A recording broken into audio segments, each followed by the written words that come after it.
Well बच्ची। पुनीत अपनी पत्नी आयशा को बहुत प्यार करता था। उनकी शादी को पूरे 4 साल हो गए थे।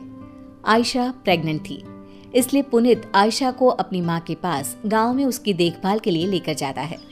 गांव पहुंचते ही आयशा अपनी सास के पैर छूती है।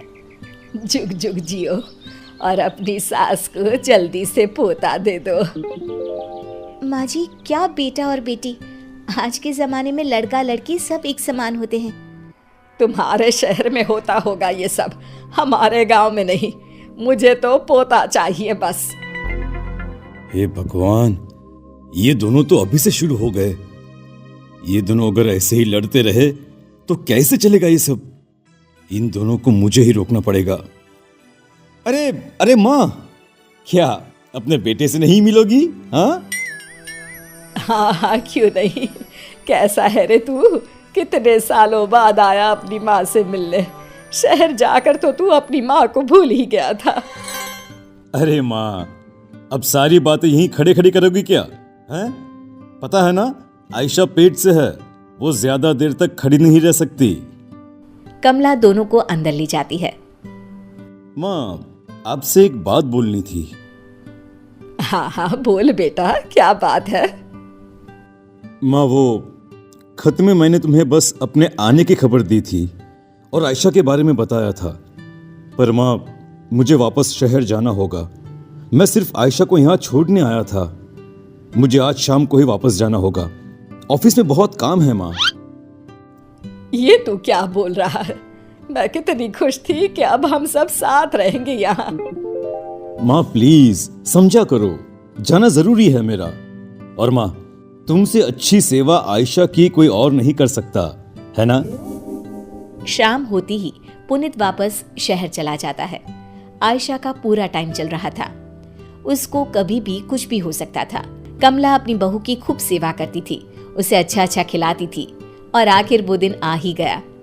आयशा की तबीयत आज कुछ ठीक नहीं थी। मैं अभी दाई को बुला लाती हूँ, तुम अपना ध्यान रखना बहू।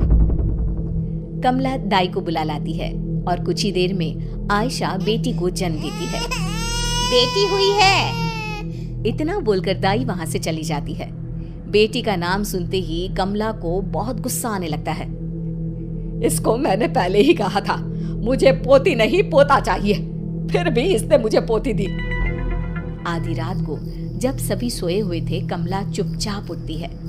बच्ची अपनी माँ के पास सोई होती है। कमला बच्ची को उठाकर बाहर कुएं के पास ले जाती है। तभी बच्ची रोने लगती है। कमला उस बच्ची को कुएं में फेंक देती है, पर आयशा ये सब देख लेती है। माँ जी, ये आपने क्या किया? मेरी बच्ची आपने इस कुएं में फेंक दी।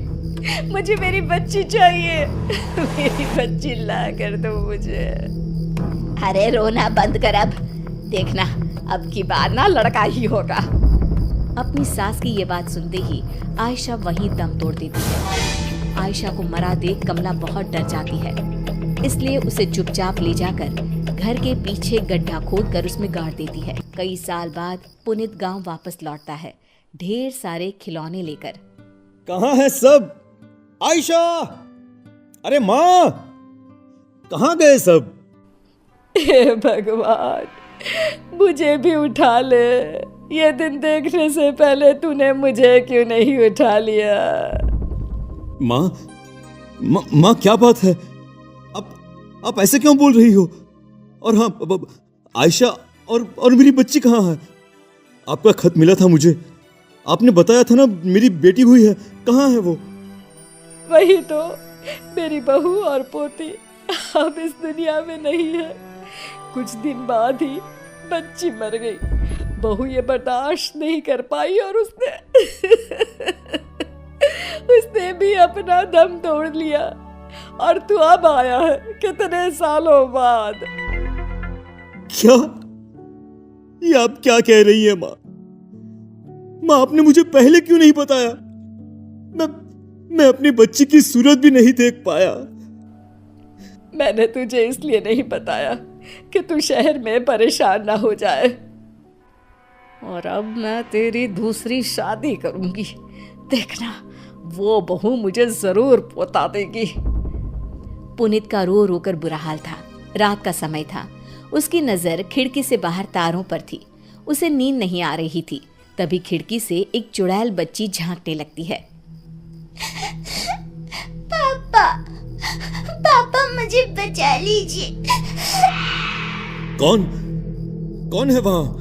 पुनीत बाहर जाकर देखता है तो वो बच्ची वहां से भाग जाती है। अरे क्या हुआ बेटा, इतनी रात गए तू यहाँ क्या कर रहा है? चल अंदर जा, सो जा। माँ अभी खिड़की पर कोई था जिसकी सूरत बहुत डरावनी थी। वो मुझे पापा बोलकर पता नहीं कहाँ गायब हो गई। अरे ये गांव है बेटा, गांव में आए दिन छलावा घूमते रहते हैं, मतलब भूत चुड़ैल। जरा संभल कर रहना। हाँ चला बंदर, रात को ऐसी बातें नहीं करते। सुबह होते ही माँ, मेरा मन अब इस गांव में बिल्कुल भी नहीं लग रहा, इसलिए मैं सोच रहा था क्यों न मैं वापस शहर चला जाऊं। बेटा मैं तो कहती हूँ तू दूसरी शादी कर ले, पत्नी आ जाएगी तो तेरा जीवन फिर से हरा भरा हो जाएगा। नहीं माँ, मैं अब शादी नहीं करूंगा और मैंने अपना सामान भी पैक कर लिया है, तो मैं शहर के लिए अभी निकल रहा हूँ। पुनीत अपनी माँ की जरा भी नहीं सुनता। वो अपना सामान उठाता है और वहां से चल पड़ता है। आधे रास्ते पहुंचते ही वो चुड़ैल बच्ची उसे फिर से दिखाई देती है। पापा मुझे बचा लो, मेरा बहुत दम घुटता है। इतना बोलकर वो बच्ची वहां से भागने लगती है। तभी पुनीत उसे आवाज लगाकर रोक लेता है। रुको, कौन हो तुम और तुम ये क्या बोलती रहती हो? मुझे बचा लो, मुझे बचा लो। मुझे बताओ, तुम्हें कोई परेशान करता है क्या? तब उस चुड़ैल बच्ची की आंखें लाल हो जाती है। तुम्हें ठीक से सुनाई नहीं देता क्या? मैंने पापा भी बोला था। ये तो चुड़ैल है, पर ये चुड़ैल बच्ची मुझे पापा क्यों बोल रही है? मैं इसे पूछता हूँ। पुनीत उससे कुछ पूछता, इतने में ही वो बच्ची वहां से भाग जाती है। पुनीत उसके पीछे भाग रहा होता है। तभी वो चुड़ैल बच्ची कुएं में जाकर कूद जाती है। रुको! और तभी पीछे से उसकी माँ आके उसे पकड़ लेती है। बेटा तू गया नहीं, और ये तू क्या करने चला था? मैं तुझे नहीं पकड़ती तो अभी इस कुएं के अंदर होता। पुनीत उस चुड़ैल बच्ची के बारे में अपनी माँ को सब कुछ बता देता है। ये सुनकर कमला बहुत डर जाती है, क्योंकि कुछ साल पहले उसी ने अपनी पोती को कुएं में फेंक कर मार डाला था। कुछ नहीं बेटा, मैंने तुझे बताया था ना, इस गांव में बहुत छलावे घूमते रहते हैं। वो छलावा तुझे मारने आया था और कुछ नहीं। वो छलावा नहीं था, उस बच्ची की आंखों में बहुत दर्द था, जैसे कुछ बताना चाहती हो। मुझे पता करना ही होगा, आखिर वो चुड़ैल बच्ची मुझसे क्या चाहती है, मुझे क्या बताना चाहती है। उस बच्ची से मुझे दोबारा मिलना पड़ेगा। इसके लिए मुझे यहीं रहना होगा गांव में। अरे इसे ये अचानक से क्या हो गया? अभी तो बड़ी जिद कर रहा था कि मुझे यहाँ नहीं रहना, शहर जाना है। अरे पता नहीं क्या हो जाता है इसे। दोनों वहां से घर वापस चले जाते हैं। आधी रात का समय था। पुनीत गहरी नींद में सोया होता है। तभी उसे किसी के रोने की आवाज सुनाई देती है। वो खिड़की से बाहर झांक कर देखता है तो वही चुड़ैल बच्ची बैठकर रो रही होती है। लगता है यही सही मौका है उस बच्ची से बात करने का। पुनीत उस बच्ची के पास जाता है। पापा मुझे बचा लो, मुझे बहुत घुटन होती है। बेटी क्या बात है, मुझे नहीं बताओगी? और तुम मुझे बार बार ये पापा पापा क्यों बोलती रहती हो? क्योंकि आप मेरे पापा हो। ये सुनकर पुनीत चौंक जाता है। क्या? ये तुम क्या बोल रही हो? मेरी तो कोई भी बेटी नहीं थी। पापा शायद आप भूल गए, आपकी एक बेटी थी जिसे पैदा होते ही आपकी माँ यानी मेरी दादी ने मुझे कुएं में जिंदा ही फेंक दिया, क्योंकि उन्हें पोती नहीं चाहिए थी। मुझे कुएं में फेंकते हुए मेरी माँ ने देख लिया और ये देखते ही मेरी माँ ने वही दम तोड़ दिया। किसी को कुछ पता ना चले इसलिए दादी ने चुपचाप घर के पीछे मेरी माँ को गाड़ दिया।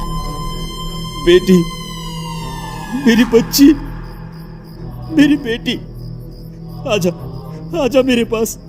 अपने पापा के गले नहीं लगेगी क्या? आ बेटा आ। वो बच्ची अपने पापा के गले लग जाती है। पीछे से कमला सब देख रही थी। मुझे माफ कर दो बेटा। नहीं माँ, मैं तुम्हें कभी भी माफ नहीं कर सकता। आज से तुम मेरी माँ नहीं और मैं तुम्हारा बेटा नहीं। तुमने खून किया है माँ, खून, मेरी पत्नी का और मेरी बच्ची का। मैं तुम्हें कभी माफ नहीं करूंगा। पुनीत पुलिस को बुलाकर अपनी मां को पुलिस के हवाले कर देता है और गांव के कुछ लोगों की मदद से कुएं से बच्ची का कंकाल निकलवाकर उसका अंतिम संस्कार कर देता है। अंतिम संस्कार होते ही चुड़ैल बच्ची अपने पापा को हाथ हिलाते हुए